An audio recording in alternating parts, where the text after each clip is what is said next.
Cutting செய்கிறோம். அதுக்கு என்ன பண்ணுறேன்னா மைல் ஸ்டீல் ஷாஃப்ட் வந்து பார்த்தீங்கன்னா லென்த்து 77, டயா 32 வர மாதிரி ஒரு ஜாப் எடுத்துக்கிறோம். ஃபர்ஸ்ட் வந்து பேசிங் பண்ணிட்டு டர்ன் பண்ணிட்டு ஸ்டெப் டர்னிங் மாதிரி எடுக்கிறோம். அதுக்கு பின்னாடி த்ரெட் பண்ணணும்.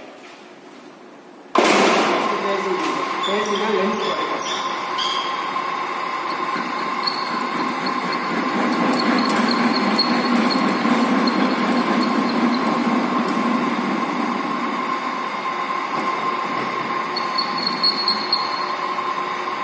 அப்படியே நம்ம வந்து மேலே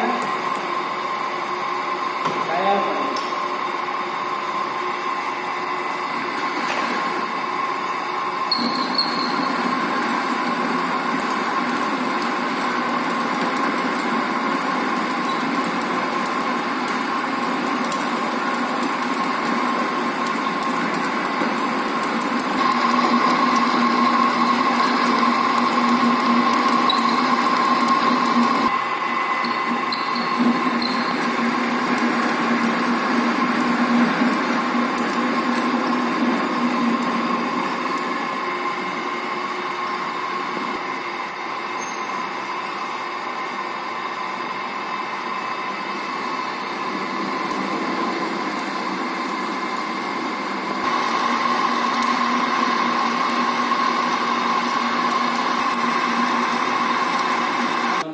பண்ணிட்டோம். இதுக்கு பின்னாடி என்ன பண்றோம்னா லென்த் வந்து 25, டயா 30 வர மாதிரி ஒரு ஸ்டெப் எடுத்துக்கிறோம்.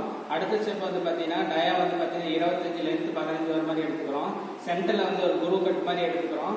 நெக்ஸ்ட் வந்து பாத்தீங்கன்னா லாஸ்டா த்ரெட் போற மாதிரி ஒரு ஸ்டெப் எடுத்துக்கிறோம். அதனோட டயா வந்து 20 வர மாதிரி ஒரு ஸ்டெப் எடுத்துக்கிறோம். ஃபர்ஸ்ட் ஸ்டெப் வந்து பாத்தீங்கன்னா டயா வந்து பாத்தீங்கன்னா 25க்கு டயா 30, லென்த் வந்து 25க்கு ஒரு ஸ்டெப் எடுத்துட்டோம். அடுத்து வந்து பாத்தீங்கன்னா 25 டயா, லென்த் வந்து 15 வச்சுட்டோம். சென்டர்ல வந்து பாத்தீங்கன்னா அண்டர் கட்டுக்கு லென்த் 10, டயா வந்து பாத்தீங்கன்னா 15 வர மாதிரி ஒரு ஸ்டெப் எடுக்கும். குரோ கட் மாதிரி எடுக்கும்.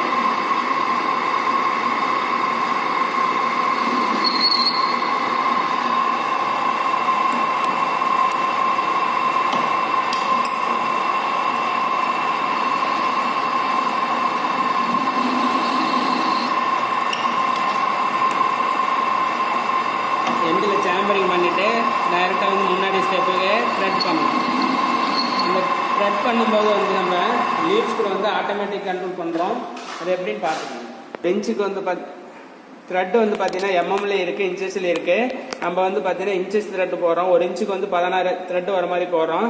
இது சைஸ் வீல் வந்து பார்த்தீங்கன்னா ஏக்கு வந்து பார்த்தீங்கன்னா 40 இருக்கும், பி வந்து 80, சி வந்து பாத்தீங்கன்னா 50, டி வந்து பாத்தீங்கன்னா 100 வர மாதிரி 16க்கு வந்து வீல் செட் பண்ணிருக்கோம். இதுதான் டம்ளர் கீர் மெக்கானிசம். இதுதான் என்ன பண்ணுதுன்னா லெஃப்ட் த்ரெட் ரைட் த்ரெட் வந்து கண்ட்ரோல் பண்ணி தரும். இதுல டம்ளர் கீழ் அதுக்காக 2 வீல் கொடுத்துருக்காங்க. டம்ளர் கீழ்ல இருந்து ஏக்கு வரும், ஏ விட்டு பி, பி விட்டு சி, சி விட்டு டிக்கு வந்து ஸ்பீடு வந்து கண்ட்ரோல் ஆகும். அடுத்து இந்த டியில இருந்து வந்து பாத்தீங்கன்னா லீட் ஸ்க்ரூ கனெக்ட் ஆகும். டம்ளர் கீர் என்கேஜ் பண்ணி லீட் ஸ்க்ரூ ஓட ஆரம்பிக்கும்.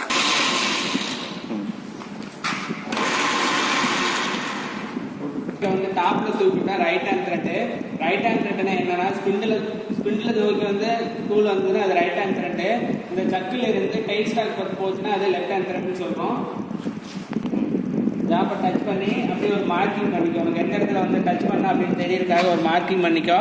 அப்படியே ரிவர்ஸில் வந்து ஒரு ரவுண்டு பின்னாடி எடுத்துக்கோ. கேரேஜ் கொஞ்சம் வெளியே தள்ளிட்டு டெத் இப்போ கொடுத்துட்டோம்.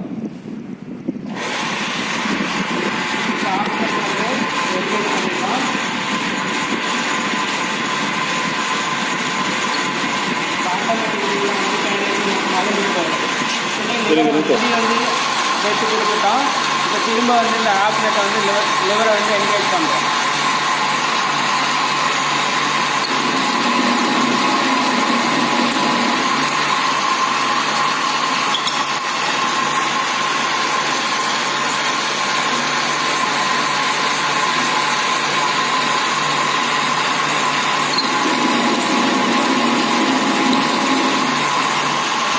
த்ரெட்டில் வந்து பார்த்தோம்னா நமக்கு வி த்ரெட் கூட வச்சு வி த்ரெட் இருக்கும்.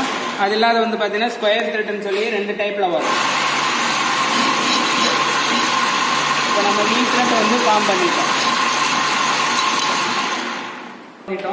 இதில் வந்து பார்த்தீங்கன்னா இந்த ஸ்டெப் வந்து பார்த்தீங்கன்னா லென்த் 25, டயா 30, பக்கத்து ஸ்டெப் வந்து பார்த்தீங்கன்னா லென்த்து 15, டயா வந்து 25, அண்டர் கட் லென்த் வந்து 10, இதனுடைய டயா வந்து 15, த்ரெட் வர இடத்துல வந்து பார்த்தீங்கன்னா டயா 20. இதில் த்ரெட் நம்ம மீன் த்ரெட் ஃபார்ம் பண்ணிட்டோம்.